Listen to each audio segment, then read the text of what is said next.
Greetings, fellow travelers, vagrants, explorers, wildlanders, and welcome to episode 32 of the Retro Wildlands. My name is Nomad, and this is my gaming podcast where I like to share my thoughts and experiences with a video game that I have discovered or rediscovered while roaming the gaming wildlands. Thank you very much for tuning into the show today. I am very happy to have you with us on our expedition into the wildlands today. On today's episode, I thought it would be fun to drop another of my personal top 10 lists on you for your listening pleasure.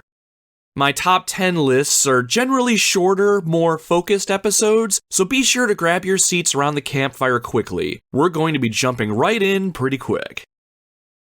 So for the last couple weeks, I've been playing the new Final Fantasy rhythm game called Theater Rhythm: Final Bar Line on my Nintendo Switch, and I have been loving this game. I've been having a blast going back and listening to some of my favorite Final Fantasy music. And while most of the music is pretty damn incredible on its own, there's some tracks that have sparked waves and waves of nostalgia for me. When I sat back and thought about it the other day, I found that it was a lot of the boss music that really got me going. But I had to wonder, why was that though? Sure, most boss music is upbeat and can be quite catchy sometimes, but it's a lot more than that. Take a moment now and think about a boss battle theme that really sticks with you. For me, when I think back, it's not just the music that stands out to me. It's the long journey that got me to that battle in the first place. The boss battle itself wasn't just a moment in time. It was a culmination of all of my trials and tribulations up to that point. I had waded through countless regular battles or played through normal stages to work my way to this boss battle. The time had come to prove that I had what it took to stand toe-to-toe with whatever stood in my way and conquer it. That's what a boss battle does for me, and the music that plays during these epic showdowns can be uplifting, inspiring, and instill us with the strength that we need to move forward. And other times, the music just fucking slaps, and I can't get enough of it. So today, I'm going to count down for you my personal top 10 favorite boss themes. Now, before we begin, my usual disclaimer when it comes to lists. This is my personal list, and it will more than likely be different than yours. These are strictly my opinions, and if yours and mine are not the same, that is okay. I am eager to hear what your lists of top 10 boss themes are, or just some of your favorites in general. It would be awesome if you reached out to us on social media and let me know. The Retro Wildlands can be found over on Facebook, Twitter, Instagram, and YouTube. All you have to do is search at Retro Wildlands and you should find us. A few of you already did this past week when I made a call out for comments, and I'll be working through those comments during today's episode, so it should be a pretty good time to hear what some of your favorite boss themes are. Now, if this is your first episode of the Retro Wildlands, first, allow me to say welcome and that I'm happy to have you with us. But second, before we begin our regular episodes, I usually take some time to give everyone a peek behind the scenes here in the Retro Wildlands. But for episodes like these, I tend to skip the behind-the-scenes chit-chat session in favor of a more focused episode, so just letting you know now in case you listen to another episode and wonder why the hell I'm rambling so much. But anyway, I think that'll cover it, so let's get into this thing. It's time to sharpen our swords, load our weapons, and steel our resolve.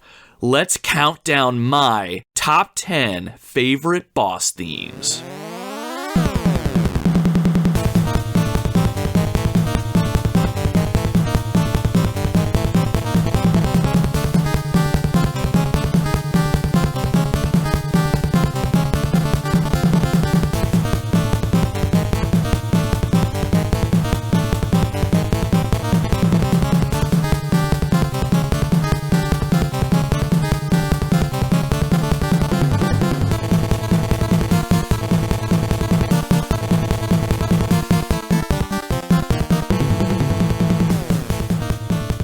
There's a lot of video game music out there that just sticks with us.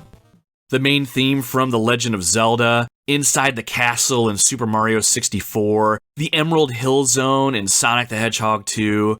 These music tracks are the anthem we march to while we make our way towards our ultimate goal. Conquering the dungeon, saving the princess, or even just becoming a hero. But on any journey, we'll be faced with harder challenges. Maybe it's a stronger enemy that's been sent to test our mettle. Perhaps it's the right-hand man of the game's big bad. It could even be your sworn rival, or even the bastard that killed your parents. No matter the reason for the fight, these boss fights are almost inevitable on our journeys. However, these fights aren't just something we go through the motions and see our way through to the end. These fights can be some of the most epic experiences we get to partake in as gamers. Boss fights can be hard, but they can also be unique, bringing a unique spin on the gameplay experience, for instance. They can be essential storytelling experiences where the narrative can only move forward through the heat of battle. But if there's anything that we can all agree on, it's that some of the most memorable boss fights stay with us long after the battle is over. And along with the experience we had, it's the music that solidifies that experience. All of us have our favorites, and today, I'm going to count down for you my personal favorite list of top 10 boss themes. Okay, so let me set up the criteria. First, this is my own personal list, and I'm sure it will be different than yours, and that's okay. I determined the order of my list based on my personal like of the song, and I took into account how much I still listen to it on its own today. Second, I decided to only include boss themes from games that I have personally played. This way, I've not only heard the theme, I've actually played through the actual boss fight itself with the music playing, so I have that first-hand experience to speak to. So that said, if there's something you think should have been on this list that isn't, it's probably not there because I probably just haven't played the game yet. Third, I purposefully left off One Winged Angel from Final Fantasy VII from my list. While this track is an absolute banger and practically god tier, it's a shoo-in for pretty much anyone's number one favorite boss theme, so I left it off in favor of letting some other tracks shine. Before we get into the list, I did want to call out a couple comments that we got from the Wildlands community that didn't quite make my personal list.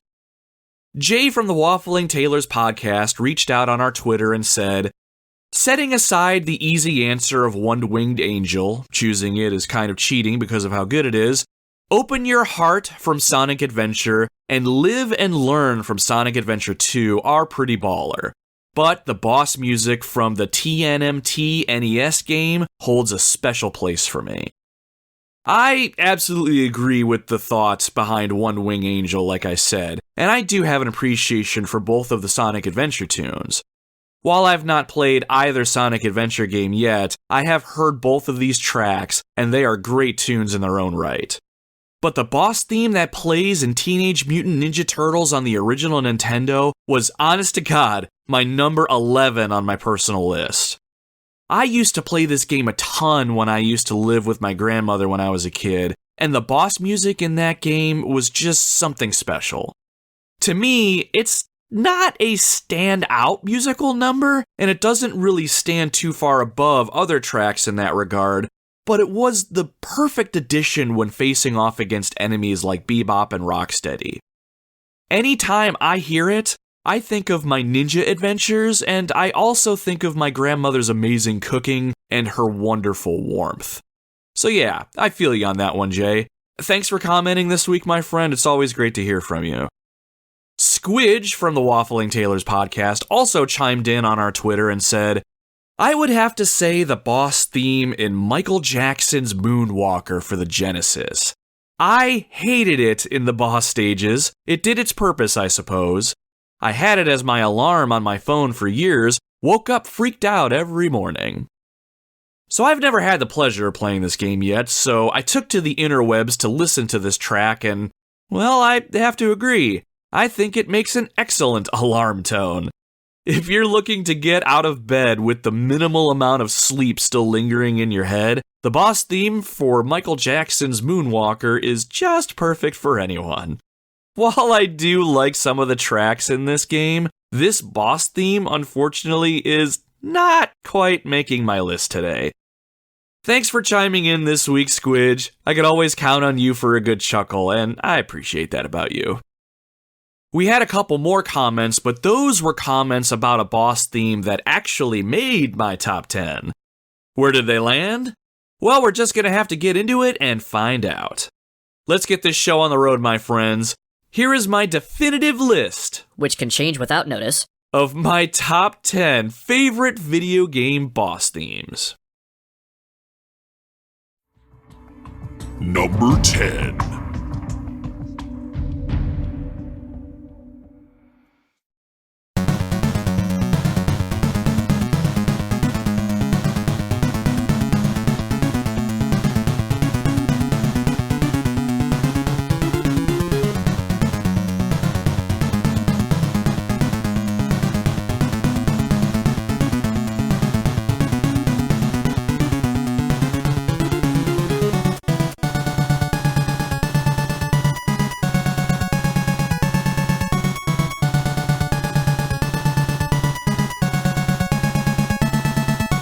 Number 10 on my list is Bass Boss from Contra on the NES. If you've played Contra before, you already know how awesome that whole soundtrack is as a whole.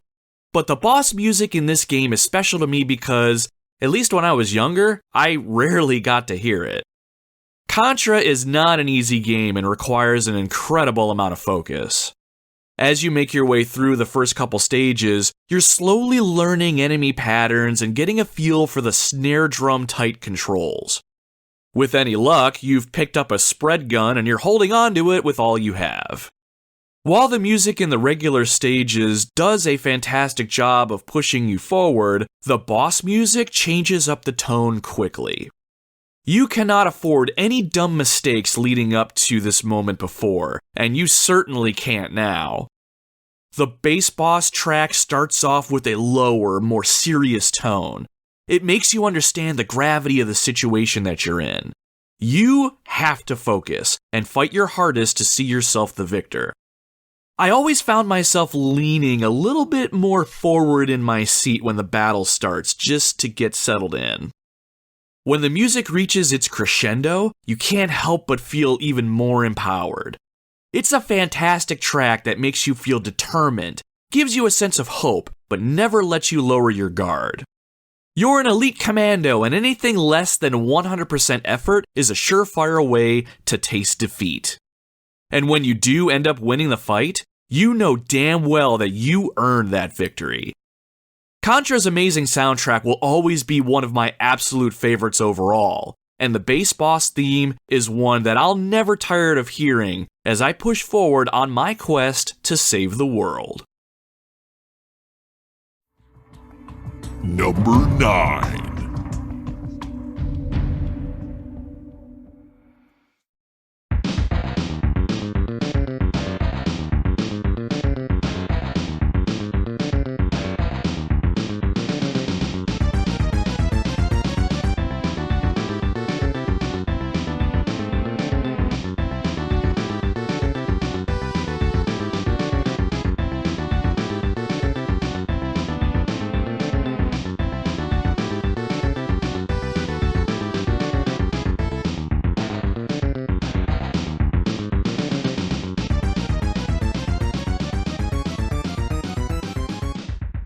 Number 9 is the boss theme from Star Fox, specifically the music that plays at the end of the first stage and at the end of the Meteor stage, the one you get to on the easiest path.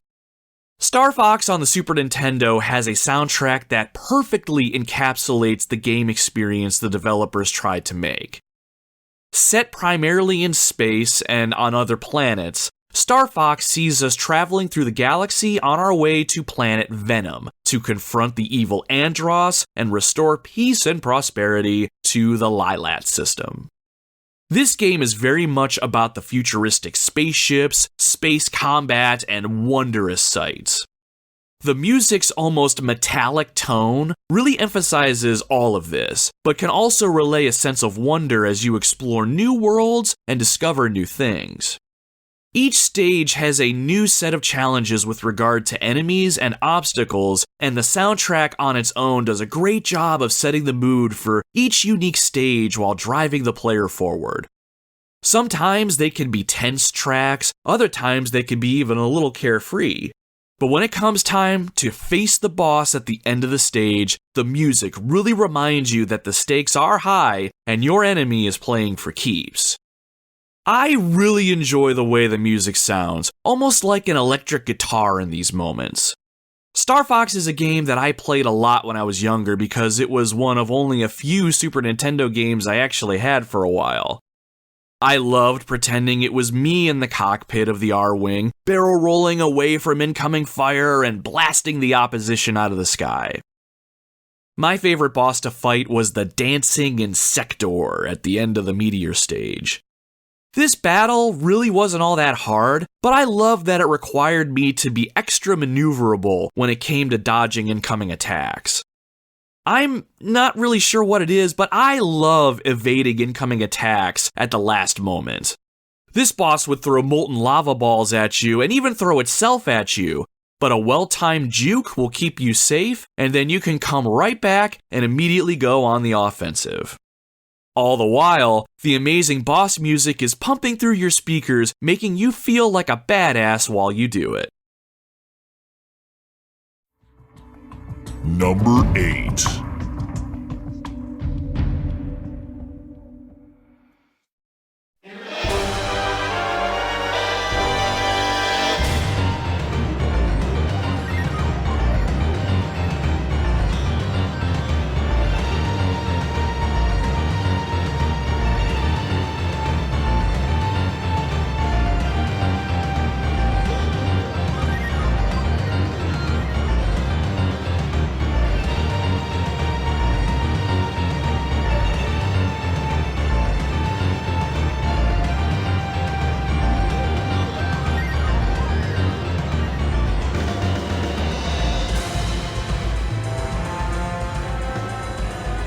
My number 8 is one I am not sure everyone has heard, so I am excited to show this one a little love. This one is the boss battle music from Skies of Arcadia, arguably the best RPG on the Sega Dreamcast and potentially the Nintendo GameCube. I was fortunate enough to have gotten this game alongside Resident Evil Code Veronica for the Sega Dreamcast one Christmas, and I fell in love with the gameplay immediately. I put a ton of hours into this game and played through it to completion at least twice. Here's a fun random fact for you. Back when I was in high school, I was interested in making websites, so I actually took a web development class that my high school offered at the time.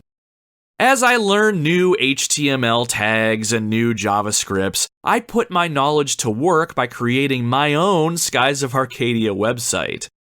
It had everything. I wrote a complete walkthrough, made pages for all the weapons and spells you could cast. It was awesome. I never did finish it, and the script is now lost to time, but yeah, Skies of Arcadia is a magnificent game to me. But outside the core gameplay experience, what really set this game apart from the others for me was the amazing soundtrack. This game is all about the adventure you have on the high seas, or rather the adventure you have in the sky. There's epic battles, daring getaways, high-risk ship battles, it's all here. And the soundtrack does an amazing job of capturing the spirit of it all. It's hard not to feel like a pirate when it's all said and done.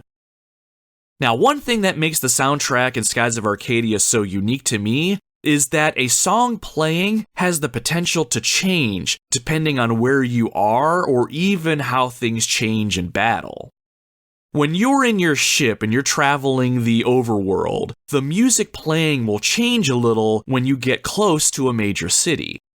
For instance, the music will take on a more militaristic tone when you're near the evil empire of Valua. The musical transition is very seamless too. Best thing I can compare it to is how the music changes when Mario gets on top of Yoshi in Super Mario World. So while the changing music is pretty cool in Skies of Arcadia on its own, it really shines when it comes to the boss music. So when you start the battle, the music plays as normal, just like you heard. It's a pretty basic track that's perfect for an epic battle. It's tense and brooding and puts you in the mindset of a tactician, where you're feeling out your opponent and trying to see how best to turn the tide of battle in your favor. Most boss battles in this game aren't just slugfests. You want to take your time and have your characters work together to start turning the tide. But here's the cool part. If you start doing poorly in battle, and the boss gets the upper hand on you, the music will change and become even more tense. It even creates a sense of dread, and may even invoke a sense of panic.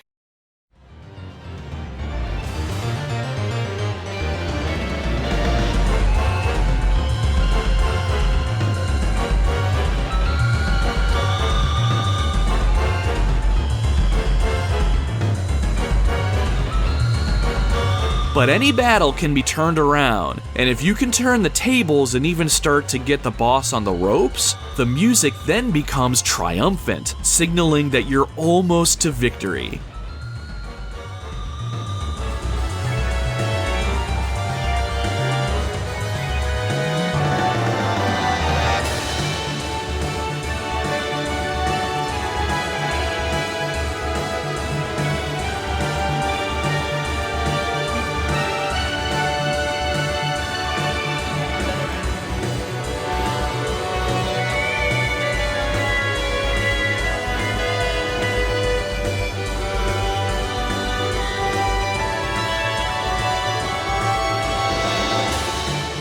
It is such a simple concept, but this shifting of the music gave each boss battle meaning. They were true challenges at times, and when I was near victory and the boss theme became my battle cry, I knew nothing would stop me on my journey to become a full-fledged air pirate. Number 7.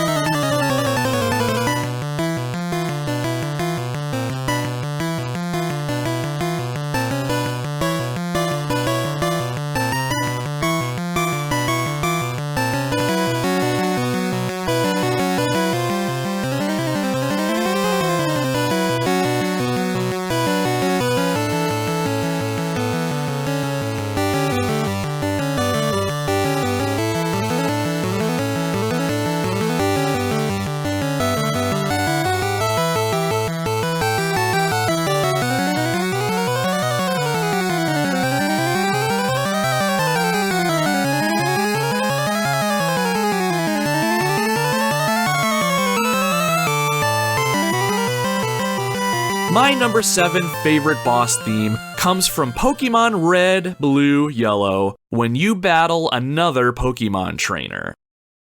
Now, I'm not 100% sure if battling trainers in Red, Blue, Yellow counts as boss battles per se, but my personal example absolutely qualifies, so hear me out.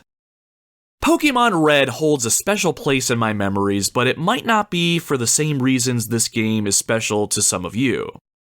When you play a Pokemon game, obviously the biggest draw is catching as many Pokemon as you can, with the goal of one day catching them all.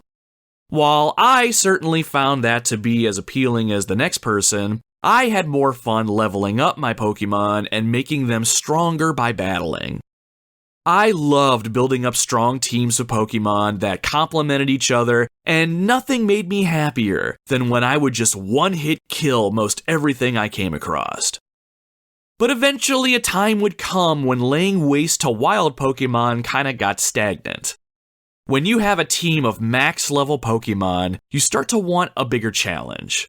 And while battling other trainers and the gym leaders added a layer of challenge, it still wasn't quite enough for me.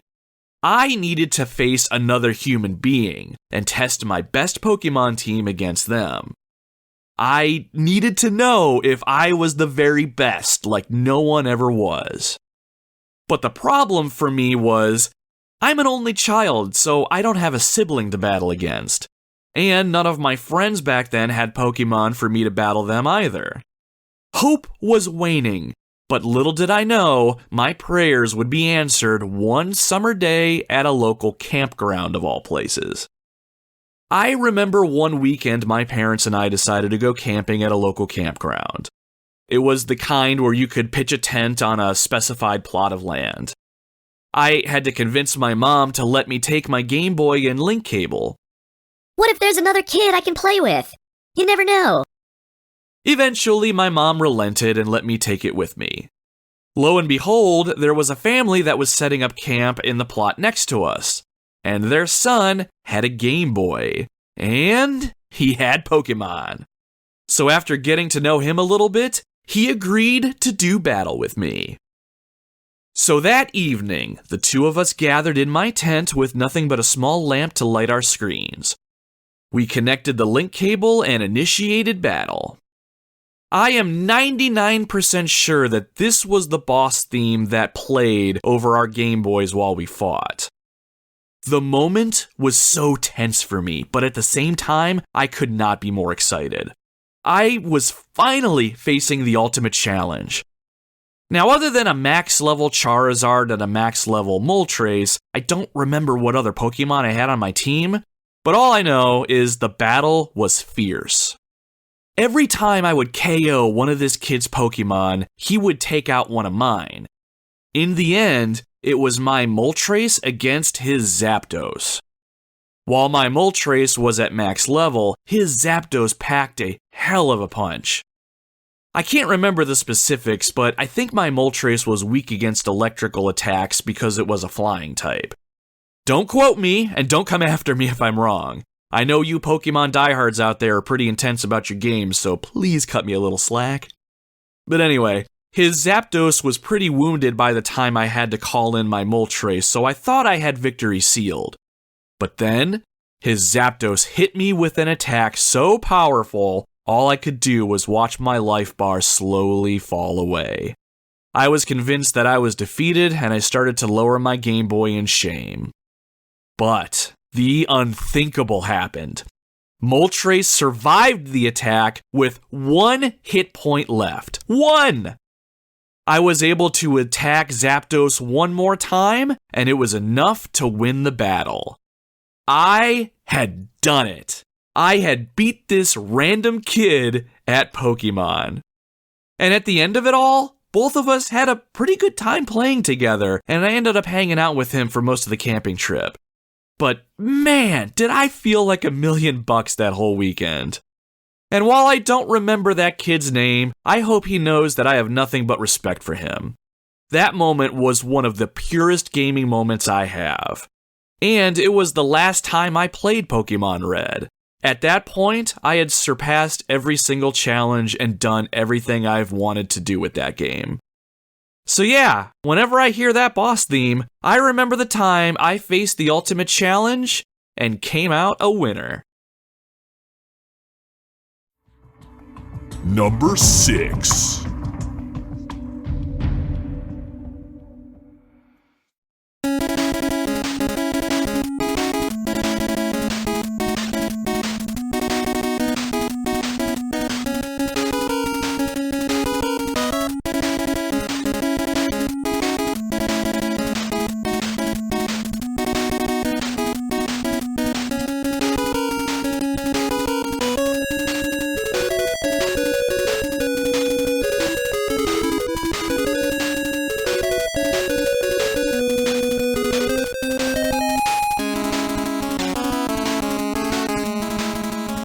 Number 6 on my list of favorite boss themes goes to the first stage in Dr. Wily's castle from Mega Man 2.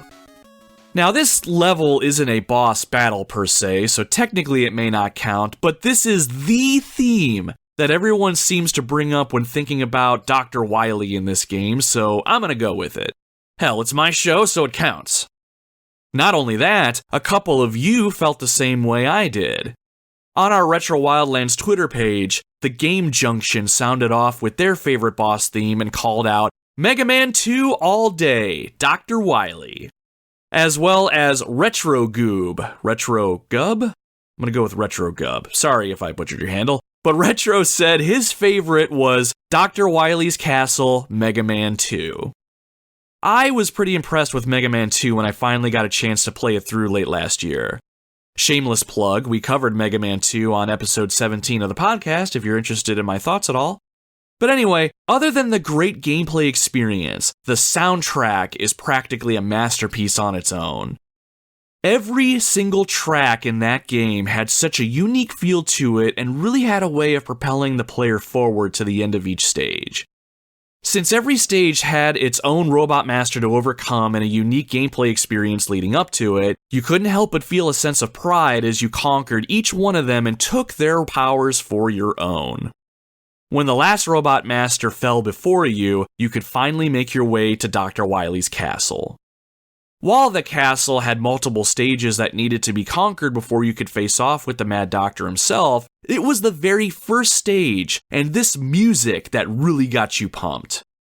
When you finally make it to the final area of any game, it needs to feel special.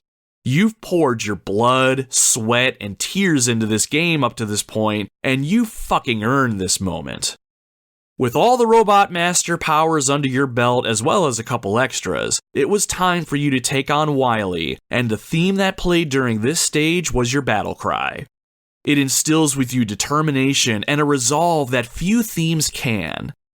You almost can't help but have a smirk on your face while you're in this first part of Wily's castle. It's just that good of a song. And, of all the chiptunes and old retro tracks out there, the music in the first part of Dr. Wily's castle really lends itself to heavy metal really, really well. There's several YouTubers out there that remix retro tunes into metal tracks, and this song is one of my favorites. If you listen to this tune and you don't nod your head, you might need to turn up the volume a little bit. This theme is just straight up awesome. Number 5.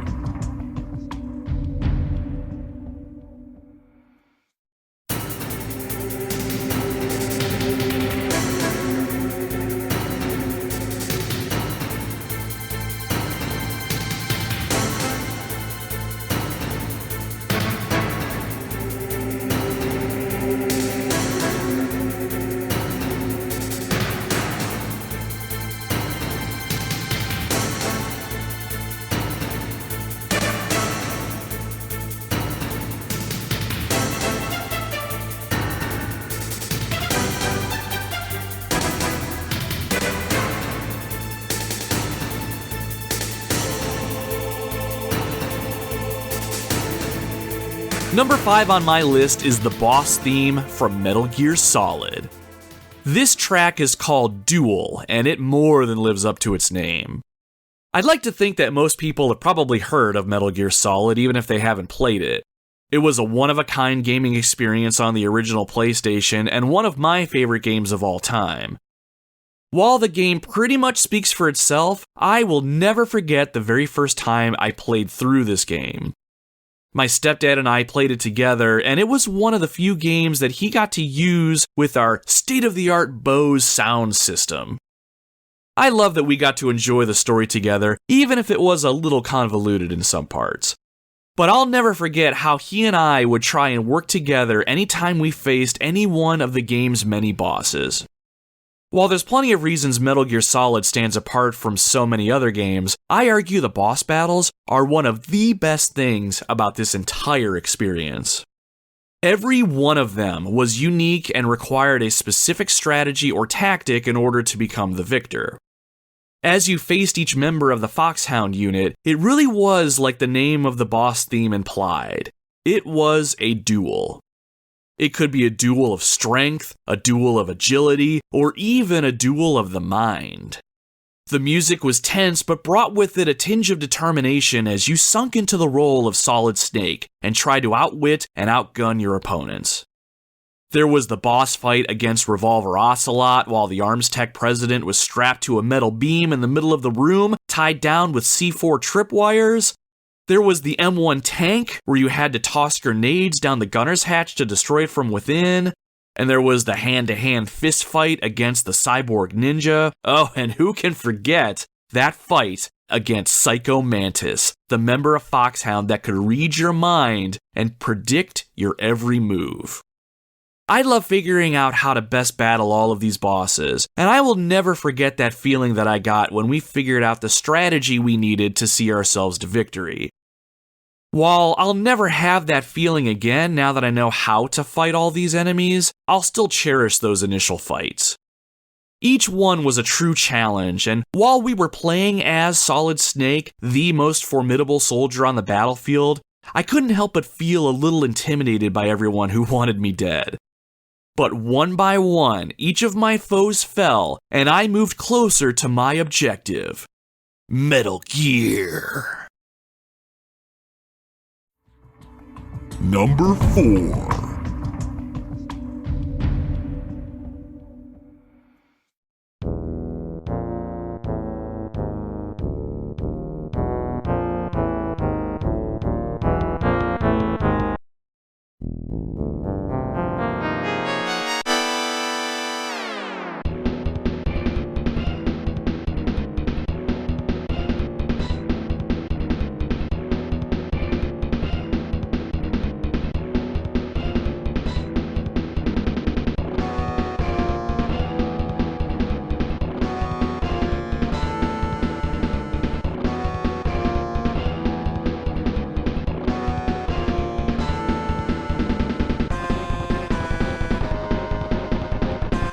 Super Mario World: The Evil King Bowser comes in at my number 4 favorite boss theme.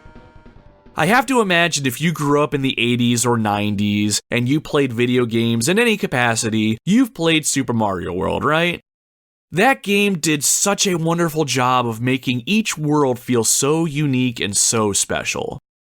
While Yoshi's Island and Donut Plains were sort of your standard green trees and blue skies sort of zones, they still had great personalities. But the variety really started to set in for me when I think of places like the Vanilla Dome, the Forest of Illusion, and the Chocolate Island. I love the Vanilla Dome. That was the one area that took place primarily inside of a huge cave. And while that almost sounds boring to say, it was anything but. There were a decent amount of secrets to find, and I loved how the sound effects would echo off the cave walls, solidifying the experience. And I love the Forest of Illusion, specifically the ghost house that you can go to pretty early on in that area. But once you make your way past the Chocolate Island, you'll enter the Valley of Bowser. The whole mood of the game shifts at this point. No longer are you tromping around Dinosaur Island having a grand old time with your pal Yoshi. Things get deadly serious when you enter this world. The sky is black, the landscape is barren, the music becomes edgier, almost in a metallic sort of way. In the distance, you can see Bowser's castle. Every now and then, lightning would strike and you would see Bowser himself floating in the sky, the darkness of night concealing most of him. Standing between you and the final showdown are a few more stages left to conquer. That is, unless you gained access to the Star Road and skipped most of the game, but even still. Knowing that you're nearing the end of your journey is enough to get you amped. I remember the very first time I beat this game. I actually took my Super Nintendo on a trip to Myrtle Beach with me one year. My friends and I put countless hours into this game until one day we finally made it to Bowser's castle. After navigating through the multiple pathways inside the castle, we finally made it to the roof where Bowser awaited in his flying machine. The boss music here is nothing short of pure evil and malice, but it also had a sick-ass beat that really made it fun to listen to. It's the kind of music that really exemplifies that final boss feel. There's no more coins, there's no more power-ups. You've conquered Dinosaur Island, seen all of its lush greenery, and uncovered all of its secrets. You've journeyed with Yoshi and maybe used him as a stepping stool to get past some of those larger pitfalls. But now, it's just you and Bowser. The fight starts almost immediately as Bowser swoops down to attack you. He's too high up to jump and stomp on, so you have to find another method. Sometimes Bowser will toss out these wind-up-looking toy enemies. I think they're called Mecha Koopas. You would have to stomp on them to get them to stop moving towards you. At first, we didn't know what to do until one of my friends figured out that we could actually pick one of these enemies up. At that point, we figured out that we had to throw them up and get them to land on Bowser's head. That's going to deal him damage. The battle was intense, and sometimes Bowser would fly off screen and the music would cut out for a moment. After a moment of raining down fireballs at us, he would appear on screen again. Just before Bowser could begin his attack again, Princess Peach would come out and scream for help. She was so close! We had to win! The music would start again and the tempo would be faster. Bowser himself would become even more aggressive at this point too. But my friends and I stuck with it, and eventually we won the day. Bowser started spinning around on screen, and Princess Peach was dropped to safety on the ground. Right after that, Bowser was flung away, never to be seen again.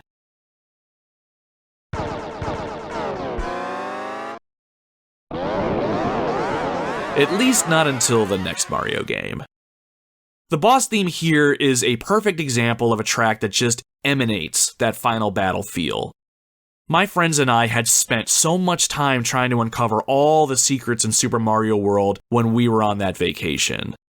The final battle was almost a tribute to us as players, celebrating everything we had done up to this point while giving us one final hurrah to go out on.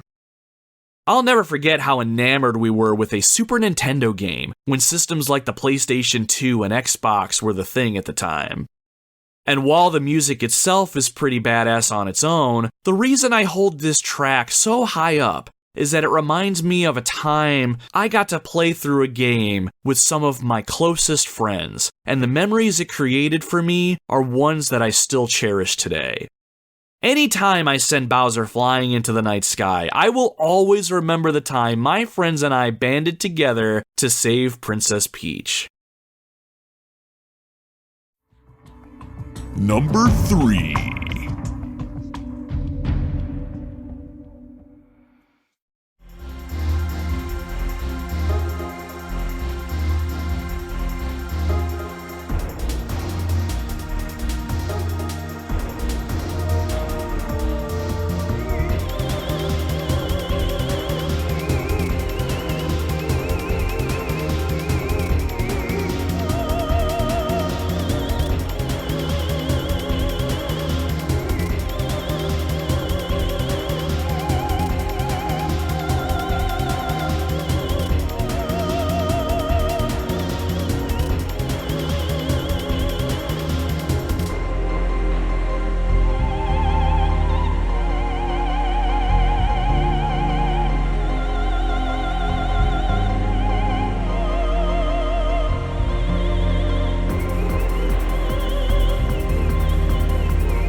My pick for number 3 is probably one that nobody saw coming.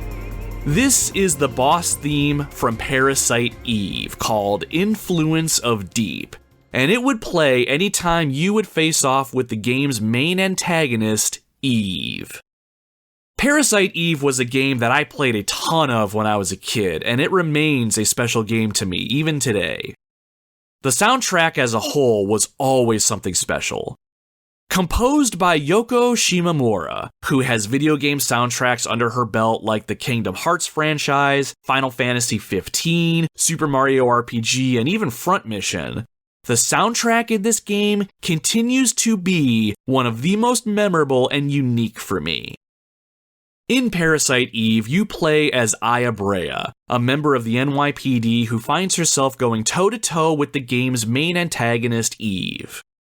Eve is a being who has taken over an opera singer via her mitochondria, and is constantly challenging and provoking Aya throughout the entirety of the game.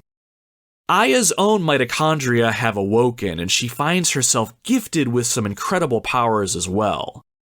One of the main story hooks is trying to unravel the mystery of Eve, her origins, and how Aya herself fits into it all. Both of these women are bound by their mitochondria, and a sort of rivalry is born. Just like Aya, the player is sort of drawn towards Eve, and each time the two meet, we learn just a little bit more about the story and get just a little bit more understanding as to what's happening.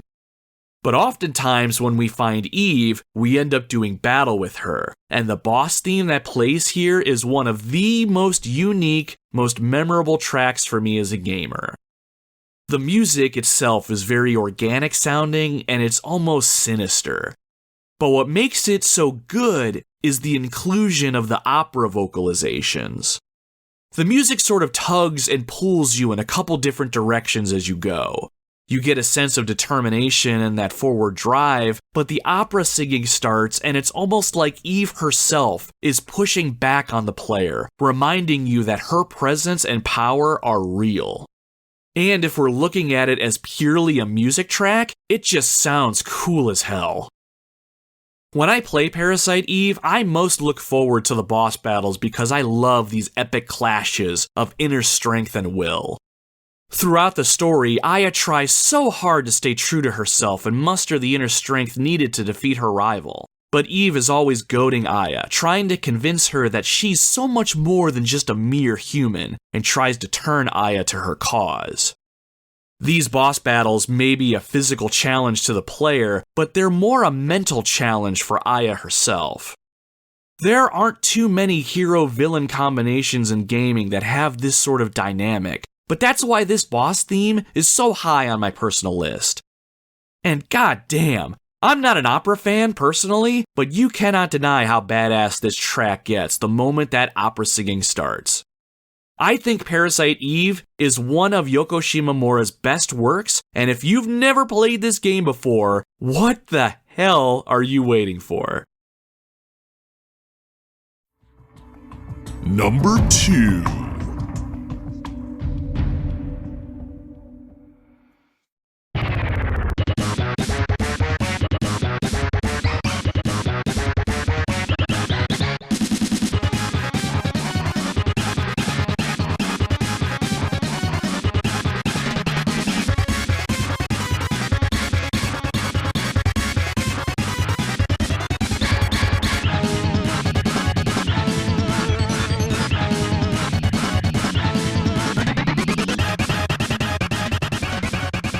Number 2 on my list of top 10 boss themes is one so amazing and so iconic, it would have been criminal not to include it.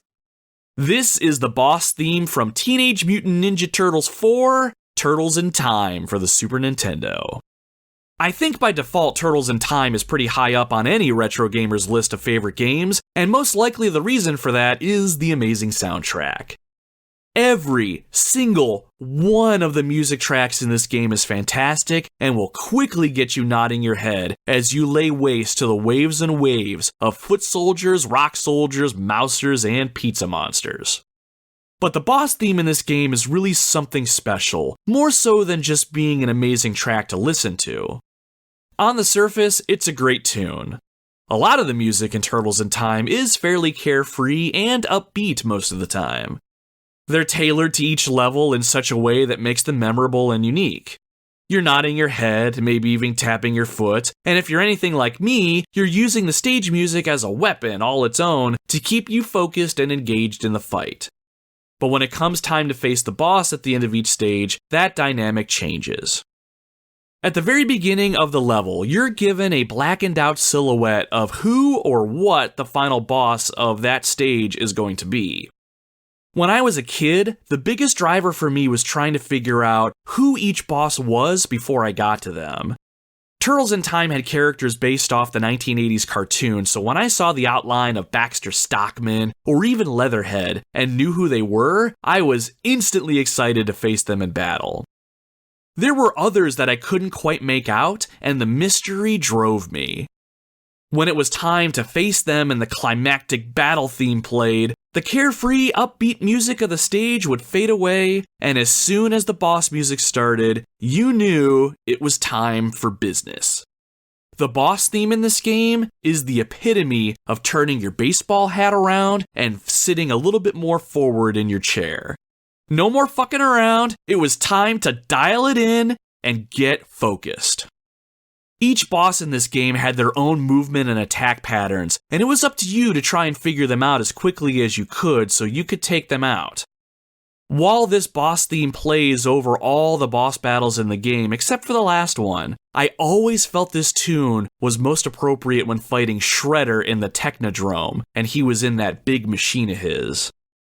This is the most unique boss battle in all of gaming, if I could be honest. The camera view switches to behind Shredder's shoulder as he's in his big robot trying to shoot you and grab you with his mechanical arms. In order to damage Shredder and defeat him, you have to grab the enemy foot soldiers in the area and throw them towards the screen. They would hit Shredder and do damage to him at that point. It sounds so simple, but it was such a unique concept that just utilized one aspect of the gameplay, and the tense nature of the boss theme playing really amplifies the experience and raises the stakes. Whenever I play Turtles in Time, I'm never not having a good time, especially if I'm playing with other people by my side. There might be better actual music tracks than this boss battle, but anytime I hear it, I instantly remember the times I used to play this game and how nostalgic it all is for me. It's a special game to me and one that I'll go back to from time to time just to relive the glory days. And this boss theme is my nostalgic anthem. Number 1.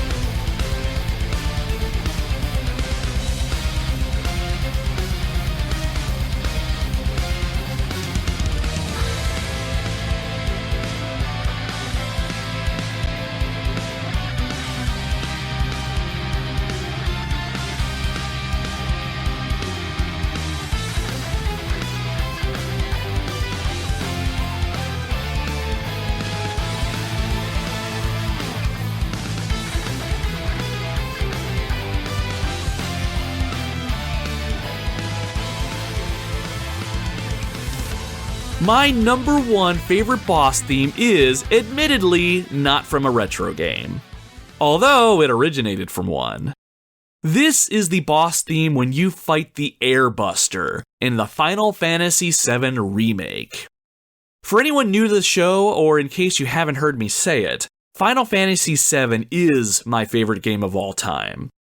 And I've heard all the arguments as to why some games in the series are better than this one, and I understand all the points. But this game is special to me for a myriad of reasons. One day I'll make an episode about this game and I'll get into all that, but that'll be for another time. Now, the boss theme in Final Fantasy VII is called Fight On, and it's an absolute banger on its own, and I was considering putting that one as my number one. But they took the original boss theme from Final Fantasy VII and vastly improved upon it in the remake. The track from the remake is just over 7.5 minutes long and will constantly shift and change in tone as the player progresses in battle against the Airbuster boss. The changes in music are seamless and are just so natural. As you do more damage to the Airbuster and its tactics change, the music changes along with it. The orchestra that's playing the music brings home a masterful performance, and I can't help but listen to this theme anytime I need to get myself pumped up for something. Seriously, this song was one of my top played tracks on Spotify all of last year, and it is just that awesome to me. Now, what makes this music so amazing in the Final Fantasy VII Remake isn't just how good it sounds, but how well it complements the battle that you're fighting in the game. You're playing as Cloud, Tifa, and Barret at this point, and you know ahead of time that this killing machine made by Shinra is waiting for you at the end of the section that you're in. Shinra wants to use the Airbuster as a way to take you out and broadcast it to all the citizens of Midgar. But think of what could happen to Shinra's credibility if you somehow defeated the Airbuster in front of everybody. This section of the game has you finding ways to sabotage the airbuster before facing it in combat. While going through this section and doing everything you can to get the advantage, the threat of the airbuster is always looming, and the sheer importance of winning this fight is always in your face. When it comes time to do battle, the scene set is very spectacular. Even after sabotaging the machine as much as you can, there's always this nagging in the back of your mind. Was it enough? Can I truly win this fight? But at this point, our heroes know that whatever comes, they need to face it now. When the battle starts and that music kicks in, I am always 100% hyped up, and I can't stop the smirk from forming on my face.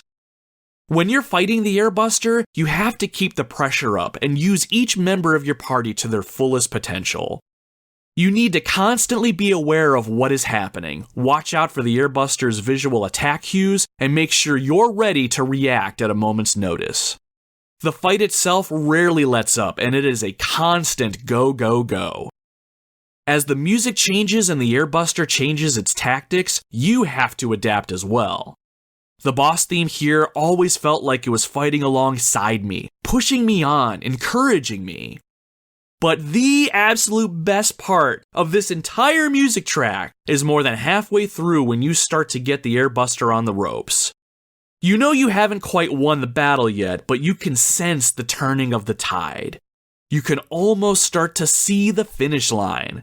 And at this point, the music changes to further emphasize all of that.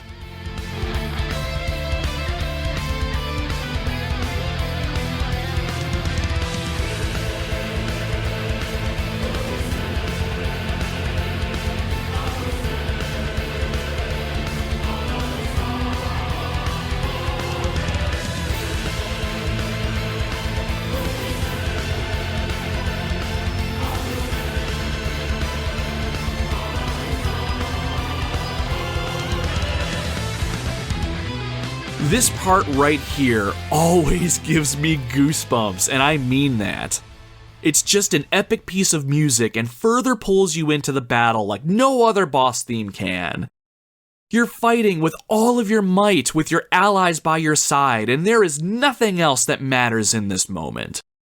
When you do finally win the battle and the song ends, the adrenaline that is built up to this point slowly drains away, but the memory of this epic battle will always endure.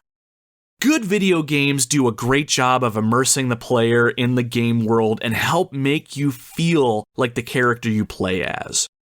This battle in Final Fantasy VII Remake will always stick with me because I was able to connect to a group of characters that mean so much to me personally. When hope was waning and the odds were against us, we found a way to make it out on top by never giving up and never accepting defeat. It sounds cliché, I know, but that's how we have to live our lives.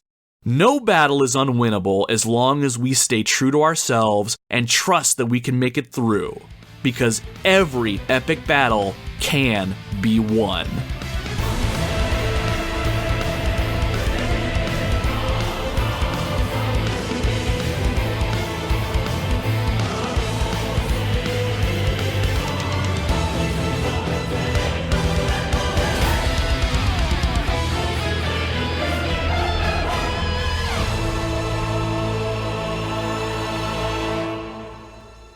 Ooh, that song will always give me chills. Oh, yeah. This has been episode 32 of the Retro Wildlands, my top 10 favorite video game boss themes. Thank you all so much for listening to the show today. I really appreciate it, and it was an absolute pleasure having you here. I'm sure my list was probably all over the place for some, and I know I was missing some pretty obvious choices given what games I have and haven't played up to this point, but I hope this episode was entertaining, and I hope these tunes bring some nostalgic moments to those who have heard these before or even done battle to them. There will always be a battle to fight or an obstacle to overcome. Sometimes it just takes the right music to push you over the edge and to ultimate victory. If you like the show and want to show it and myself some support, please consider subscribing to the podcast on your preferred podcasting platform. This way you'll be instantly notified anytime a new episode drops and you can get right into the action. I would also appreciate it if you could take a few minutes out of your day and leave us a good review on your podcasting platform if you're able to do so. Good reviews should help circulate the podcast, but more than that, it'll give me the warm and fuzzies, and I certainly appreciate those as well. If you want to give me any direct feedback on the show or just want to interact, you can follow us over on social media. We are on Facebook, Instagram, Twitter, and YouTube if you search at Retro Wildlands. I typically respond to DMs fairly quickly, and I love getting to know some people through comments and discussions on our posts, so if you want to come interact, this is where you can do it. Or if nothing else, throw us a follow, and every now and then I'll post something video game related that'll add some retro spice to your timelines and feeds. So what's coming up next? I'm working through a couple retro games as we speak while also whittling away at the new Final Fantasy rhythm game called Theater Rhythm: Final Bar Line.